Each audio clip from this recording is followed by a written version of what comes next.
J'ai toujours préféré aux voisins les voisines, dont les ombres chinoises ondulent sur les volets. Je me suis inventé un amour pantomime où glisse en or et noir tes bas sur tes mollets. De ma fenêtre en face, je caresse le plexiglas, je maudis les techniciens dans les stores vénitiens. Découpe en tranches la moindre paire. Bonjour. Oui, ça va? Bonjour, monsieur Rodin. Bonjour. C'est où? C'est bon? Allez, on y va tranquillement? Non, ça va. Bonjour, je me présente Zininzi et Mary Jane et je suis Kayla. Nous sommes étudiants ici à l'Université Nelson Mandela. Nous sommes ici pour interviewer Monsieur Sylvain Rota pour le connaître un peu mieux. Mary Jane. D'où venez-vous? Je viens de France, à Chambéry. Quel âge avez-vous? J'ai 29 ans. Est-ce que vous avez un travail? Tout à fait. Je suis sapeur-pompier en Haute-Savoie, donc à Annecy, 50 km de mon domicile. Et en fait, j'ai une passion à côté qui s'appelle le triathlon. Êtes-vous marié? Avez-vous des enfants? Ah non, j'ai pas d'enfant pour le moment. Ce qui me laisse tout le loisir de m'entraîner. Qu'est-ce qui vous a poussé à devenir athlète? J'ai toujours fait du sport depuis que je suis tout petit. J'ai fait divers sports, j'ai fait du football.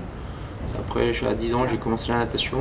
Et à 18 ans, je suis parti sur le triathlon. J'ai essayé un triathlon parce que ma soeur pratiquait le triathlon dans un club sur Chambéry. Son entraîneur m'a proposé d'essayer un triathlon et je suis tombé dedans comme ça. Alors que je pensais arrêter la natation et passer sur un sport collectif, je suis resté dans un sport individuel. Qu'est-ce que vous aimez dans une compétition comme l'Ironman? L'Ironman, c'est le format le plus long, le format à la distance la plus longue en triathlon. C'est un effort qui dure à haut niveau entre 8h et 9h pour les meilleurs.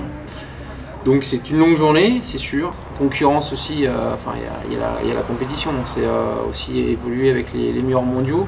Quand avez-vous commencé à vous entraîner pour la compétition?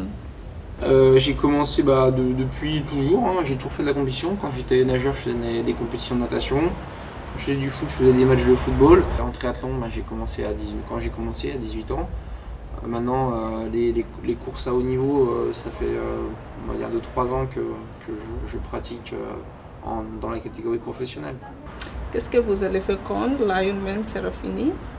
Déjà récupérer, parce que c'est dur et c'est éprouvant. Donc, et puis visiter les parcs, je pense. Pensez-vous être encore athlète dans 5 ans ou plus? Je pense que je continuerai le sport dans 5 ans. Je ne sais pas si je continuerai le haut niveau dans 5 ans par contre, parce que c'est quand même beaucoup de sacrifices et de concessions. Donc ce qui est sûr, c'est que je garderai le sport, ne serait-ce que pour mon métier.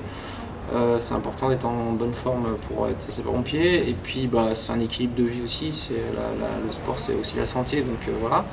Maintenant le haut niveau dans 5 ans, je sais pas.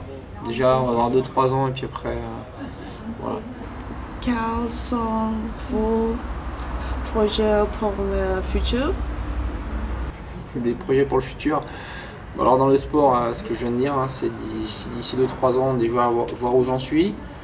J'ai pour objectif de me qualifier pour Hawaï en pro, dans la catégorie professionnelle. Donc Hawaï, c'est le championnat du monde Ironman. Il y a un système avec un ranking où il faut collecter des points pour être dans les meilleurs mondiaux pour pouvoir y participer.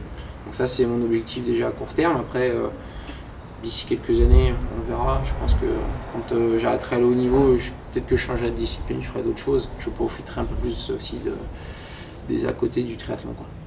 Quels sont vos loisirs en dehors du sport? Oui, j'ai des loisirs à côté, mais donc surtout le cinéma, sortir avec les amis, restaurant, boire un verre dans un pub. Enfin voilà, des choses relativement pas trop fatigante, on va dire, reposante. Parce qu'à côté des charges d'entraînement pour le haut niveau, il faut quand même une hygiène de vie à côté strict. Est-ce que vous aimez Port Elizabeth? Bien sûr, c'est une très belle ville. Là, je suis déjà venu l'année dernière, donc j'ai apprécié. Je reviens cette année. Il fait bon, il fait pas trop chaud. Enfin, pour la saison, c'est nickel pour nous. Est-ce que c'est difficile de se faire des amis sud-africains? Là, je viens pour faire une course. C'est vrai que je viens pas dans l'optique de me faire des amis à Port Elizabeth. Puis, je reste pas suffisamment de temps pour être dans l'optique de me faire des amis. Que pensez-vous de l'affaire Oscar Pistorius? Je sais pas si je peux trop me prononcer, mais un petit peu, ouais, c'est particulier. Je pense qu'il est quand même fautif. Après voilà, il y a des juges, je pense, comme en France, hein, il y a une justice ici, donc ils feront l'enquête et puis ils décideront des tenants et des aboutissants de l'enquête. Quel était votre sentiment après votre victoire au Pays de Galles? Déjà une surprise. Après, c'est sûr que quand je vois les images, ça me procure des émotions sensationnelles, parce que c'est sûrement le seul Ironman que je remporterai dans ma carrière. Il faut en être conscient, en France, il n'y a que 8 Français qui ont gagné un Ironman depuis 1978, donc ça fait quand même pas beaucoup. J'ai eu la possibilité d'en remporter un.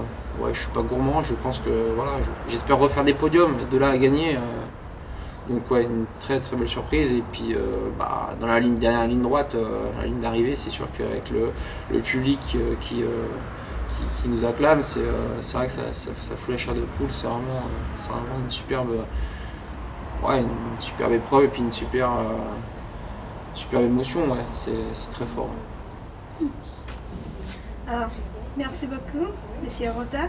Merci à vous. Bonne chance. Merci. J'ai toujours préféré aux voisins les voisines, dont les ombres chinoises ondulent sur les volets. Je me suis inventé un amour pantomime où glissent en or et noir tes pas sur tes mollets.